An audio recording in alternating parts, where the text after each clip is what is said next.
أما بعد فأعوذ بالله من الشيطان الرجيم بسم الله الرحمن الرحيم ومن أحسن قولا ممن دعا إلى الله وعمل صالحا وقال إنني من المسلمين ولا تستوي الحسنة ولا السيئة ادفع بالتي هي أحسن فإذا الذي بينك وبينه عداوة كأنه ولي حميم وما يلقاها إلا الذين صبروا وما يلقاها إلا ذو حظ عظيم صدق الله العظيم رب اشرح لي صدري ويسر لي أمري واحلل عقدة من لساني يفقهوا قولي اللهم الہمنا رشدنا واعذنا من شرور انفسنا آمین یا رب العالمین۔ حضرات، آپ کے علم میں ہے کہ ان خطبات جمعہ میں اصل شے جو پیش نظر ہے اور جو نبی اکرم صلی اللہ علیہ وسلم کی سنت بھی ہے، آپ کا طریقہ بھی ہے، وہ ہے قرآن حکیم کے ذریعے لوگوں کو نصیحت کی جائے، تذکیر، یاد دہانی، اور یہی اولین ہدف ہے اس جمعے کے خطاب کا۔ الحمدللہ اس مسجد کے اندر اس پر پورا اہتمام ہوتا ہے۔ قرآن اور سنت ہی بنیادی چیزیں ہیں جس سے ہمارے دین کی عمارت مکمل ہوتی ہے۔ کتاب اللہ و سنت رسولہ، اللہ کی کتاب اور اللہ کے رسول صلی اللہ علیہ وسلم کی سنت اور آپ کا اسوہ احادیث۔ سورہ حامیم سجدہ کی 6 آیات جن پر ہم نے گفتگو شروع کی تھی، ابتدائی 3 آیات ہم الحمدللہ مکمل کر چکے تھے، 4تھی آیت پر گفتگو ہماری جاری تھی۔ پہلی 3 آیات کا خلاصہ کیا تھا؟ وہ لوگ کہ جنہوں نے اللہ کو اپنا رب مانا، ان الذین قالوا ربنا اللہ ثم استقاموا، اللہ کو اپنا رب قرار دیا اور اس کے بعد جم گئے، دین کے اوامر و نواہی، حلال و حرام، ہر شے پر پوری طرح کاربند، اور کوئی لالچ، کوئی ترغیب، دنیوی اعتبار سے کوئی مفادات جو ہے ان کے پاؤں کی بیڑی نہیں بن سکے، وہ حق پر قائم رہے۔ استقامت تو اسی کو کہتے ہیں۔ تو ان لوگوں کو نقد صلہ جو اللہ تعالیٰ اس دنیا میں عطا فرماتا ہے، تتنزل علیہم الملائکہ، اللہ تعالیٰ ان پر فرشتوں کو نازل فرماتا ہے، فرشتوں کا نزول ہوتا ہے، جو ان کے اندر اطمینان اور انبساط اور یقین، جو اللہ پر ایمان والا یقین ہے، اس میں مزید اضافہ ہے۔ یہ نقد شے انہیں اس دنیا میں حاصل ہو جاتی ہے۔ جس شخص نے اپنے معاملات کو اللہ کے سپرد کر دیا ہو، وَأُفَوِّضُ أَمْرِي إِلَى اللَّهِ، اس کے اطمینان اور اس کی سکون کا عالم کیا ہوگا؟ اس کے اندر کس درجے ایک اس سکون کی کیفیت ہوگی کہ مجھ پر کوئی بڑے سے بڑا واقعہ بھی اگر کوئی آیا ہے تو اللہ کی اذن کے بغیر نہیں آیا، کوئی حادثہ، کوئی پریشانی، کوئی نقصان، اور مستقبل میں جو کچھ ہوگا وہ اللہ کے اذن کے بغیر ممکن نہیں۔ ایمان کے جو باطنی ثمرات ہیں اس میں اصل شے یہ ہے توکل اللہ پر۔ ما اصاب من مصیبت الا باذن اللہ، کوئی شے تم پر واقع نہیں ہو سکتی جب تک کہ اللہ کا اذن شامل حال نہ ہو۔ اور وہ حدیث بھی میں نے پہلے بھی آپ کو سنائی تھی کہ حضور فرماتے ہیں کہ ہر لقمہ انسان کے حلق میں نیچے اترنے سے پہلے اپنے رب سے اذن کا طالب ہوتا ہے۔ اے پروردگار، اس شخص کے حق میں غذا بن کر اتروں یا زہر کا کام کروں؟ اب یہ قول ہے محمد رسول اللہ صلی اللہ علیہ وسلم کا۔ تو یہ چیزیں اصل میں ہمارے اس ایمان اور یقین اور توکل اور اعتماد کو مزید گہرا کرتی ہیں۔ نقد نتیجہ اس دنیا میں کیا حاصل ہوا؟ انبساط اور چین اور سکون کی کیفیت قلبی، اور اس کے علاوہ یہ کہ جنت میں جو کچھ وعدے اللہ نے ان سے کیے، وَلَكُمْ فِيهَا مَا تَشْتَهِي أَنفُسُكُمْ وَلَكُمْ فِيهَا مَا تَدَّعُونَ، جو شے تمہارے اندر جو چاہت، جو اشتہا، جو طلب پیدا ہوگی، اس کی بھرپور سیری کا اہتمام اللہ نے وہاں فرمایا ہوا ہے۔ نزلا من غفور الرحیم، یہ مہمان نوازی ہے تیرے رب کی طرف سے۔ گویا کہ وہاں میزبان اللہ کی ذات ہے، رب کائنات ہے، اور مہمان ہیں اہل ایمان،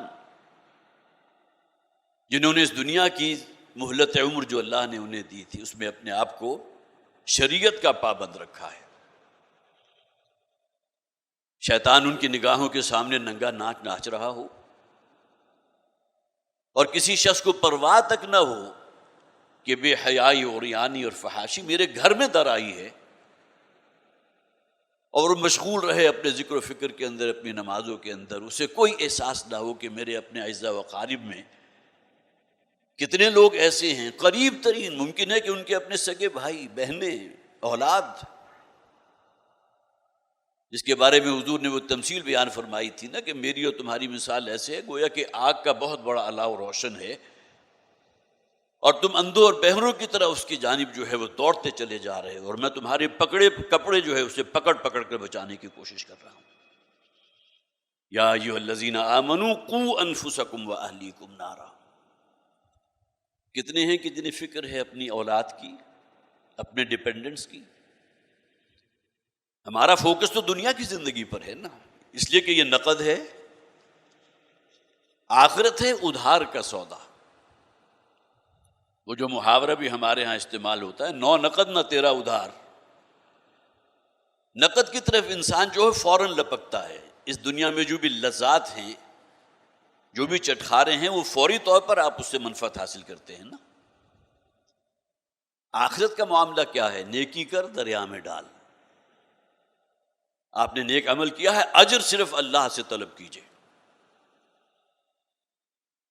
اور یہی یہ بات بھی ذہن میں رہنا چاہیے، بڑے سے بڑا نیکی کا عمل، لیکن دنیا میں اگر انسان کے پیش نظر کوئی ریاکاری کا جذبہ ہے، خود نمائی کا جذبہ ہے، لوگوں کے اندر اپنے اس نیک عمل کا چرچا کرانا مقصود ہے، تو نہ صرف یہ کہ وہ نیک عمل اللہ کے ہاں سے رد کر دیا جائے گا، بلکہ نبی اکرم صلی اللہ علیہ وسلم نے فرمایا کوئی شخص اگر نماز بھی پڑھتا ہے دکھاوے کے لیے تو وہ شرک کر رہا ہے۔ تو نزلا من غفور الرحیم، یہ 3 آیات ہم پڑھ چکے تھے، چوتھی آیت ہمارے زیر مطالعہ تھی۔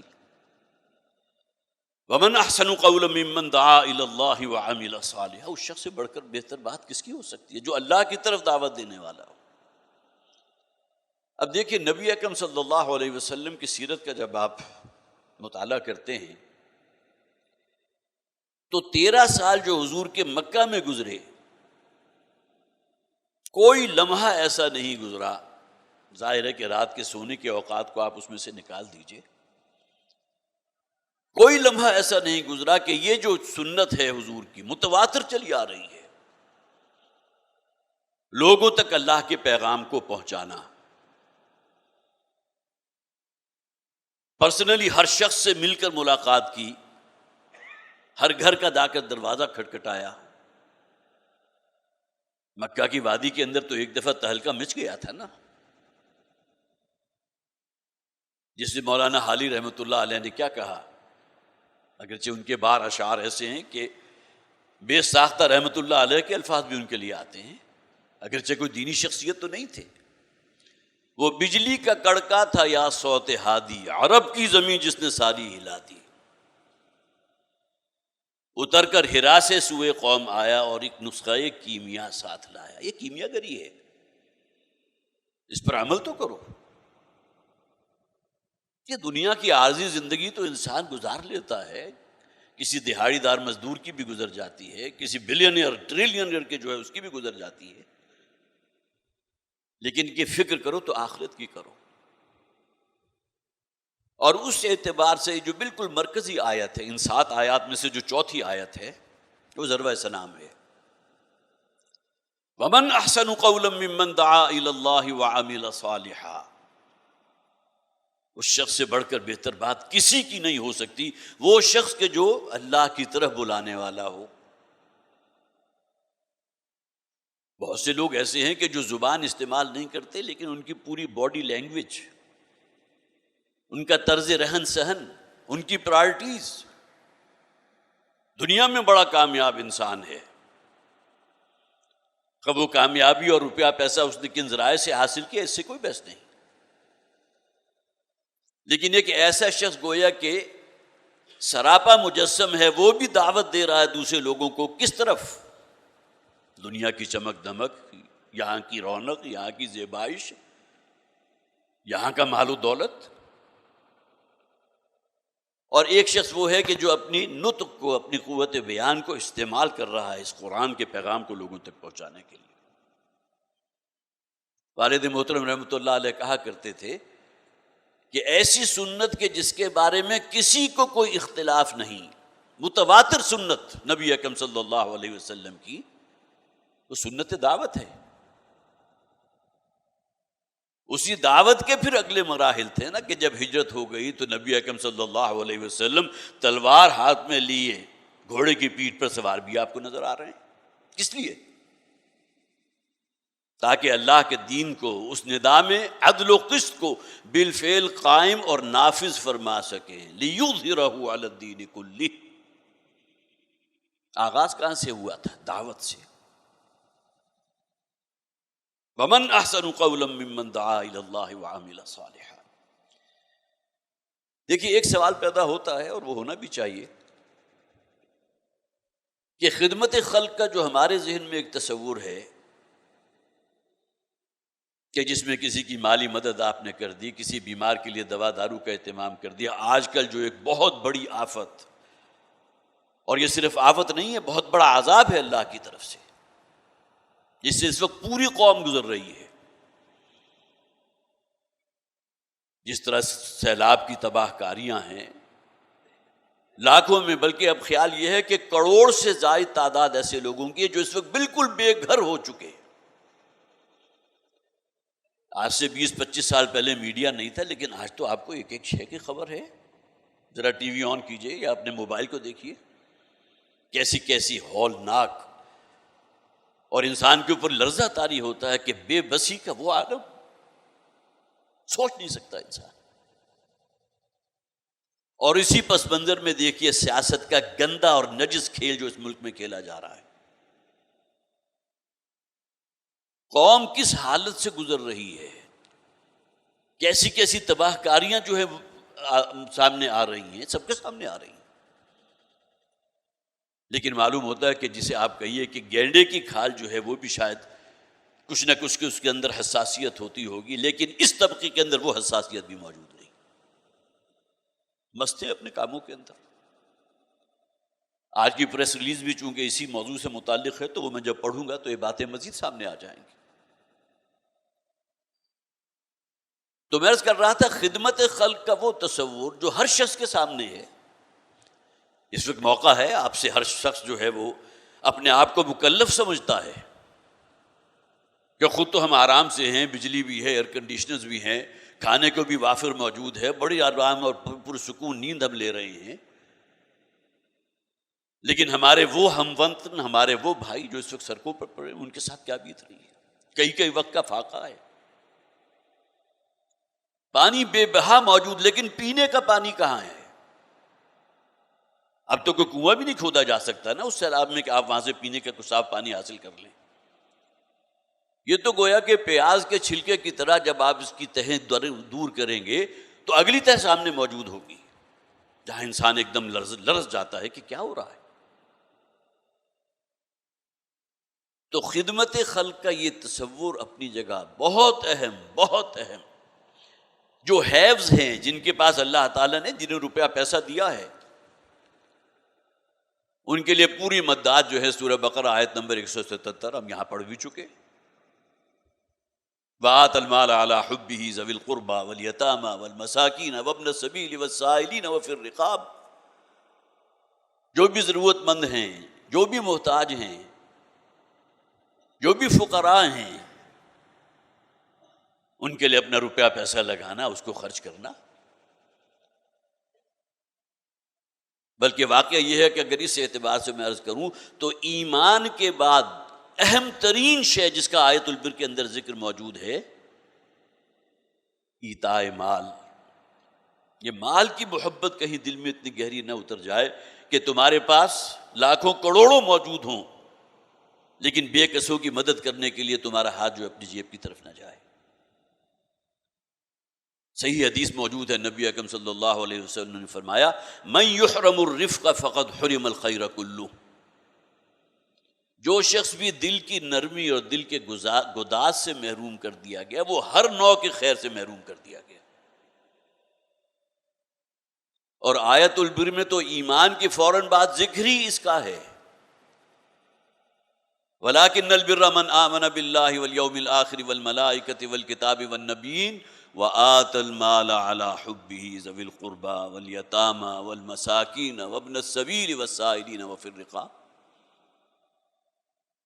ایمان اللہ پر، ایمان فرشتوں پر، ایمان کتابوں پر، ایمان آخرت پر، ایمان رسولوں پر، 5 ایمانیات کا ذکر، اور اس کے بعد پرائرٹی نمبر 1 وَآتَى الْمَالَ عَلَىٰ حُبِّهِ، مال کا ذکر ہے، جس کے باوجود کہ مال بہت مرغوب ہے، بڑی محبت ہے تمہیں اس سے، لیکن کسی ضرورت مند کو، کسی بے کس کو، کسی بے بس کو اس کیفیت میں دیکھ کر اگر تمہارے دل کے اندر کوئی نرمی اور گداز پیدا نہیں ہوتا تو نتیجہ آپ خود نکال لیجئے۔ لیکن قرآن کا مطالعہ کریں گے تو خدمت خلق کیا جو ایک قرآنی تصور ہے جو بالکل الگ ڈائمنشن ہے۔ آپ نے کسی کی مدد کی ہے، کسی کے لیے دوا دارو کا اہتمام کر لیا، اس دنیاوی زندگی میں اس کے لیے کوئی سہولت فراہم کر دی، لیکن آپ کو یہ فکر نہیں کہ اس کی اصل زندگی، یہ تو حضور کی وہی حدیث کہ اندھوں اور بہروں کی طرح جہنم کی طرف دوڑا چلا جا رہا ہے، اس کی زندگی میں نہ شاعر اسلامی ہے، نہ دین کا کوئی تصور ہے، نہ حقوق اللہ جو ہے اس کے نزدیک کوئی معتبر ہے، نہ حقوق العباد کے بارے میں سوچنے کا کوئی تیار ہے۔ تو ان چیزوں کی طرف توجہ دلانا یہ وہ تصور ہے کہ جو بالکل نئی ڈائمنشن ہے، اس بیس کو اپنی جگہ برقرار رکھیے۔ مکی زندگی میں نبی اکرم صلی اللہ علیہ وسلم کا وہ ایتاء مال والا پہلو آپ کو بہت نمایاں نظر آئے گا۔ وہ مشہور واقعہ تو آپ نے سنا ہوگا نا، ایک مرتبہ حضور مکہ کے مضافات میں گئے اور جا کر جب واپس تشریف لائے ہیں تو بہت ہی ملول تھے، بہت ہی غمزدہ تھے۔ حضرت خدیجہ رضی اللہ تعالی عنہا گھر میں موجود تھیں، انہوں نے فوراً بھانپ لیا کہ بہت شدید کوئی پریشانی حضور کو ہے، تو ظاہر رفیقہ حیات تھی، دل کی بات بھی سمجھ گئیں اور جو نبی اکرم صلی اللہ علیہ وسلم کی جو ایک باڈی لینگویج تھی اسے بھی پتہ چل گیا۔ تو حضور نے فرمایا ہاں میں باہر نکلا تھا تو میں نے دیکھا ایک قافلہ کہیں مضافات کے اندر اس نے پڑاؤ ڈالا ہوا ہے، ان کے پاس نہ کوئی کھانے کو ہے نہ پینے کو ہے، اور مکہ کی اس سرسنگلاخ زمین کے اندر جو ہے پینے کا پانی بھی تو کوئی آسانی سے میسر نہیں تھا، نہ پہننے کو کپڑے ہیں۔ تو حضرت خدیجہ رضی اللہ تعالی عنہا نے، اگرچہ واقعہ بڑا تفصیلی ہے لیکن یہ کہ جو بہت مالدار ترین خاتون تھی مکہ کی، اپنا تمام مال نبی اکرم صلی اللہ علیہ وسلم کی ڈسپوزل پر دے دیا کہ حضور جیسے چاہیں اس کو خرچ کریں، یہ میرا مال نہیں آپ کا مال ہے۔ تو خدمت خلق کا وہ ایک تصور جو ہمارے ذہنوں میں ہے اور رہنا چاہیے، جو بنیاد ہے، جو ایمان کے بعد جس کا ذکر فوری طور پر قرآن میں آتا ہے وَآتَى الْمَالَ عَلَىٰ حُبِّهِ، جیسا کہ ابھی میں نے آپ کو بتایا، لیکن یہ کہ یہ جو ہماگیر تصور ہے اس کو بھی ذہن میں رکھیے۔ لوگوں کی آخرت کی فکر کرو، اس دنیا میں تو تم نے اس کی کوئی ضرورت پوری کر دی، کوئی احتیاج پوری کر دی، اس کے لیے کوئی کھانا پینا، کوئی کپڑے فراہم کر دیے، ضرور کرو، لیکن یہ کہ تمہیں یہ فکر بھی دامنگیر رہنی چاہیے۔ اس میں بھی مختلف گریڈز ہیں نا، جو آپ سے جتنا زیادہ قریب ہے اتنا ہی بڑھ کر وہ حقدار ہے اس بات کا کہ آپ کی خیر خواہی، نصح و نصیحت اس کے لیے ہو، الاقرب فالاقرب۔ تو اس اعتبار سے تو لا محالہ ہمارا ذہن جو ہے فوراً اپنے گھر کی چار دیواری کی طرف جاتا ہے نا، کہ آخرت کی فکر کرنی ہے تو ان کی بھی کرو، اپنی اولاد، اپنے بیوی بچے، اپنے اعزا و اقارب، اپنی برادری، اپنا قبیلہ۔ نبی اکرم صلی اللہ علیہ وسلم نے جو دعوت کا آغاز کیا تھا تو کہاں سے کیا تھا؟ بنو ہاشم کے لوگوں کو جمع کر لیا، جو اعزا و اقارب ہیں، جو احباب ہیں، ان کو جمع کر لیا، کھانے پر بلا لیا، اور انہیں بتایا دیکھو اس دنیا کی زندگی تو ختم ہوگی، واللہ لتموتن کما تنامون، خدا کی قسم تم لازماً مر جاؤ گے جیسا کہ روزانہ رات کو بستر پر سو جاتے ہو۔ ثم لتستيقظن کما لتبعثن کما تستيقظون، پھر تمہیں دوبارہ زندہ کیا جائے گا جیسا کہ روزانہ صبح اپنے بستر سے بیدار ہو جاتے ہو۔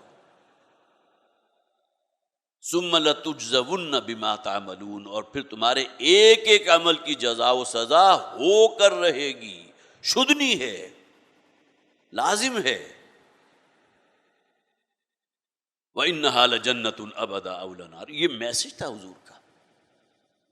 اپنے قریب ترین کے رشتہ دار، انذر عشیرتک الاقربین، اپنی برادری بنو ہاشم، قریش کے لوگ، مکہ کے رہنے والے، دوست احباب، قبیلے کے لوگ، اس طرح بات آگے بڑھتی ہے۔ اور پھر نبی اکرم صلی اللہ علیہ وسلم اگر آپ کو ننگی تلوار ہاتھ میں لیے گھوڑے کی پیٹھ پر سوار نظر آ رہے ہیں تو کس لیے؟ تاکہ اسلام کے نظام عدل و قسط کو بالفعل نافذ کر دیں۔ هو الذی ارسل رسولہ بالہدی ودین الحق لیظہرہ علی الدین کلہ، یہ عظیم ترین انقلاب جو جس میں حضور نے اپنے قریب ترین کے جو ساتھی تھے ان کے جانوں کا نذرانہ پیش کیا، لوگوں کی بہبود کے لیے، ان ظالم دوغوں سے، جاگیرداروں سے، حکمرانوں کے ظلم سے نجات کے لیے، تاکہ اسلام کا نظام عدل و قسط قائم ہو اور ان کو ان کے ظلم سے نجات ملے۔ یہ بھی تو خدمت خلق کی ایک ڈائمنشن ہے نا۔ ہاں بالکل بیس سے شروع ہو جائیے، آت المال علی حبہ ذوی القربی والیتامی، اس سے اوپر بڑھیے، لوگوں کی آخرت کی فکر کیجئے، سب سے بڑھ کر آپ کے اپنے قریبی لوگ، اپنے گھر والے، قوا انفسکم واہلیکم نارا وانذر عشیرتک الاقربین۔ پھر یہ کہ اس نظام کو قائم کرنے کے لیے کوشش کیجئے، محنت کیجئے، جو عدل و انصاف فراہم کرتا ہے، جو مساوات فراہم کرتا ہے، جو لوگوں کے حقوق کی حفاظت کرتا ہے۔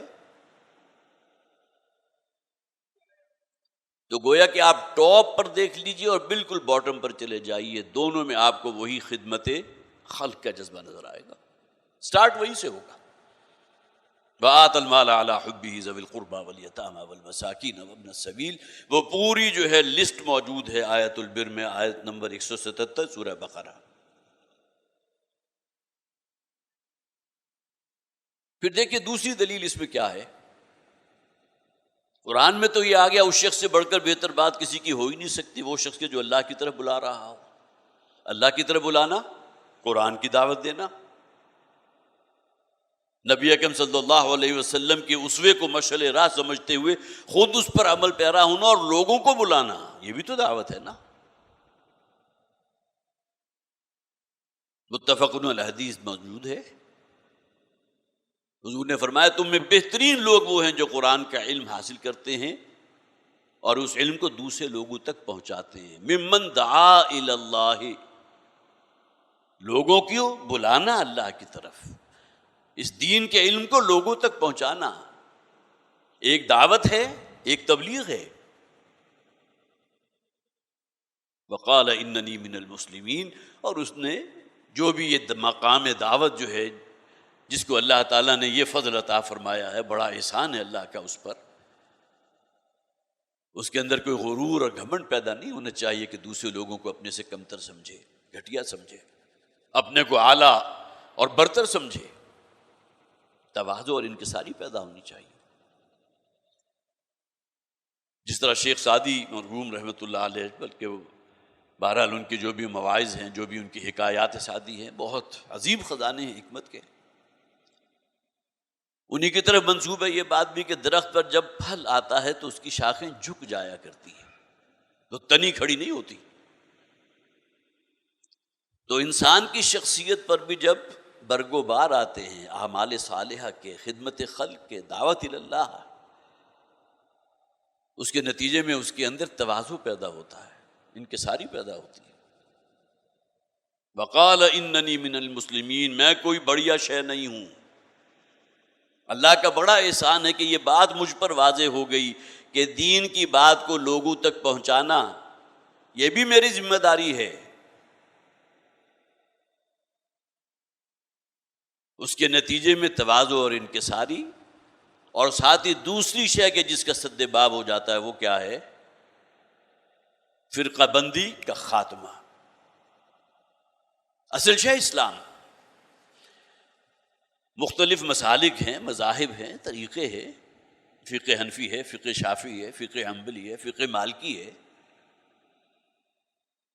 لیکن یہ کہ اصل جسے آپ کہیے کہ بنیاد کیا ہے، وقال اننی من المسلمین، یہ مسالک اور مذاہب ہیں، اپنی جگہ معتبر ہیں،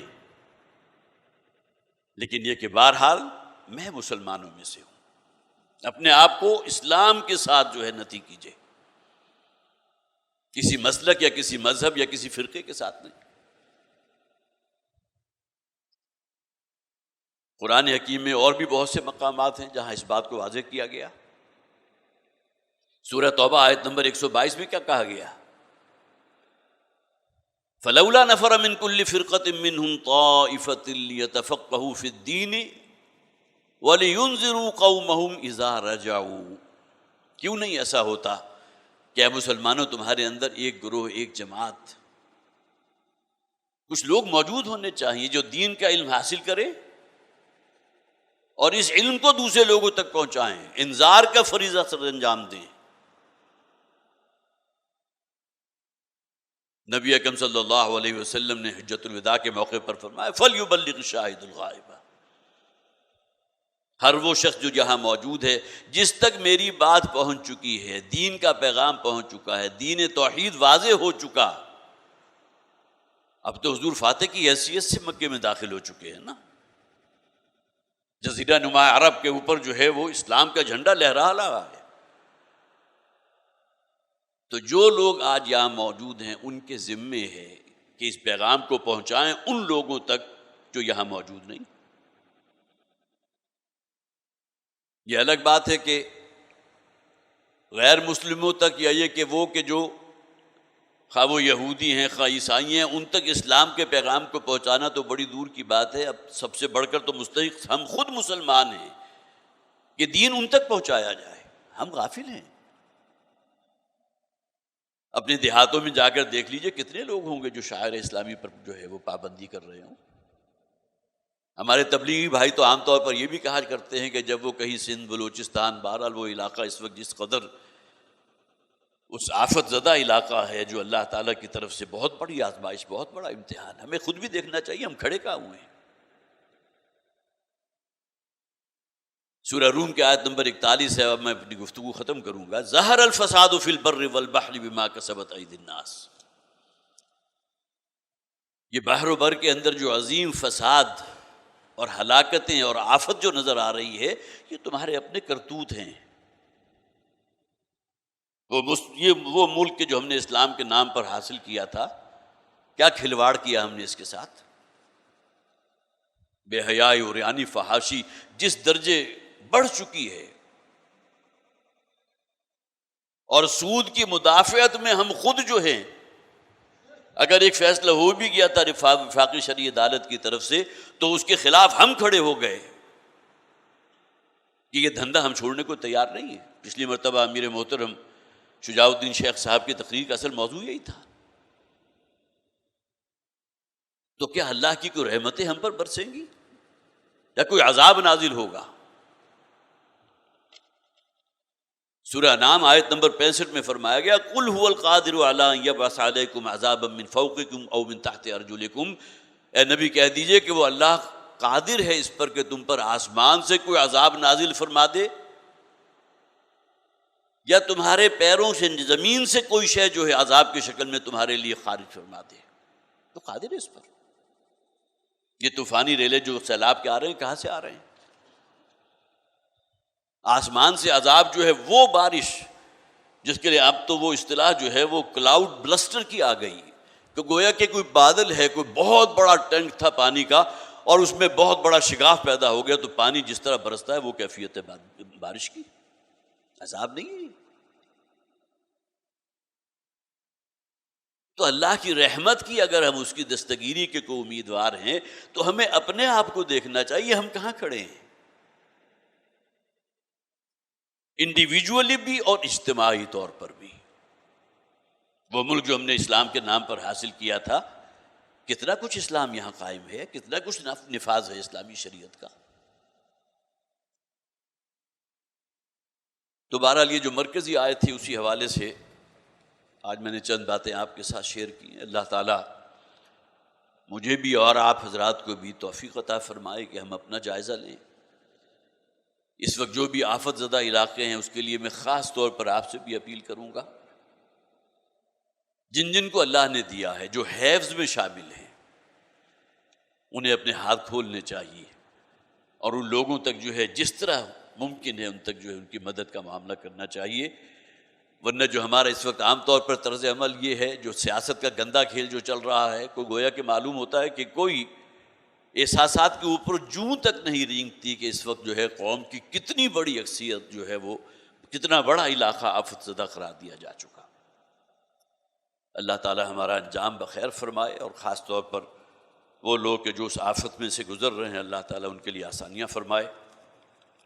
اب یہ پریس ریلیز میں آپ کو پڑھ کر سنا دیتا ہوں۔ سیلاب سے پاکستان میں قیامت برپا ہو چکی ہے، لیکن حکومت اور اپوزیشن کو اقتدار کی رسہ کشی سے فراغت نہیں۔ بہرحال یہ ایک طنزیہ انداز آپ کہہ سکتے ہیں، لیکن فی الواقع صورتحال یہ ہے، بہت تلخ حقیقت ہے۔ جولائی سے شروع ہونے والی مونسون کی طوفانی بارشوں اور سیلاب کی وجہ سے کراچی، حیدرآباد، اندور سنگھ، بلوچستان، جنوبی پنجاب سمیت تقریباً آدھا پاکستان اس وقت زیر آب ہے، اور وہ ویڈیوز آپ کے جو ہیں خوب اچھی طرح واقف ہیں ان سے، اور ہزاروں بستیاں ڈوبی ہوئی ہیں۔ سرکاری اطلاعات کے مطابق 1000 سے زائد افراد جو ہیں جاں بحق ہو چکے۔ یہ تو وہ لاشیں ہیں کہ جن کو کاؤنٹ کیا جا چکا ہے، جو بہہ گئیں، کئی جو معلوم ہوا جن کا سراغ نہیں وہ اس سے باہر ہیں، اور لاکھوں لوگ جو ہیں بے گھر ہو چکے ہیں، اور بے پناہ مال اور مویشی بہہ گیا۔ کھڑی فصلیں بالکل تباہ و برباد ہو گئیں، گویا کہ قیامت صغریٰ برپا ہو گئی ہے۔ لیکن انتہائی افسوس کا مقام ہے کہ حکومت اور اپوزیشن دونوں متاثرہ افراد اور ان کے خاندانوں پر دست شفقت رکھنے کی بجائے اقتدار کی رسہ کشی میں ایک دوسرے کو نیچا دکھانے میں مصروف ہیں۔ وزیر اعظم پاکستان، چاروں صوبوں کے وزرائے اعلیٰ اور حکومتی اتحاد میں شامل دیگر جماعتوں کے لیڈران صرف زبانی جمع خرچ کرتے نظر آ رہے ہیں، اور اس قدرتی آفت سے متاثر افراد کے لیے کوئی حفاظتی اقدام کرنے کو تیار نہیں۔ انہوں نے مزید کہا کہ chairman P T I Imran Khan, جو پاکستان کے سب سے مقبول سیاسی لیڈر ہونے کا دعویٰ کرتے ہیں، انہوں نے سیلاب سے متاثرہ علاقوں کا نہ ابھی تک کوئی دورہ کیا، نہ ان کے ساتھ کوئی اظہار ہمدردی کی، اور نہ ہی ریسکیو یا ریلیف آپریشن کے ذریعے ان کی کوئی مدد کی۔ بہرحال یہ ساری جو ہے انڈیکیشنز ہوتی ہیں نا چاول کے دانے کی پرائرٹی کس شے کی ہے۔ انہیں کچھ ہفتوں کے لیے تمام سیاسی سرگرمیاں ترک کر کے صرف سیلاب سے متاثر پاکستانیوں کے لیے سرگرم ہونے چاہیے۔ ظاہر ہے کہ میرے اور آپ کے دل کی آواز ہے، صرف ان کے لیے نہیں بلکہ سب کے لیے۔ پنجاب اور کے پی ٹی میں پی ٹی آئی کی حکومت ہے، لیکن سیلاب سے متاثرہ افراد کے لیے ان صوبائی حکومتوں میں بھی سندھ اور بلوچستان کی صوبائی حکومتوں کی طرح مظلمانہ غفلت اور بے حسی کا مظاہرہ کیا جا رہا ہے۔ بہرحال ابھی کافی تفصیلی ہے، لیکن جو اس کا ایسنس تھا وہ میں نے آپ کے سامنے رکھ دیا۔ انہوں نے مزید کہا کہ رفقائے تنظیم اسلامی کو یہ ہدایت کی جاتی ہے کہ وہ تنظیم اسلامی کی طے شدہ پالیسی کے مطابق اپنے اس مشکل گھڑی میں اپنے بھائیوں کی بڑھ چڑھ کر مدد کریں۔ انہوں نے کہا کہ در حقیقت ایسی آزمائشیں اور تنبیہات اکثر ہمارے گناہوں کی وجہ سے ہوتی ہیں۔ ہمیں اللہ کے حضور صدق دل سے توبہ کرنی چاہیے اور گڑ گڑا کر اپنے گناہوں کی معافی مانگنی چاہیے۔ آخر میں انہوں نے دعا کی کہ اللہ تعالیٰ متاثرین سیلاب کی مشکلات کو آسان فرمائے اور اس آزمائش میں اہل پاکستان کو اپنا قبلہ درست کرنے کی توفیق عطا فرمائے۔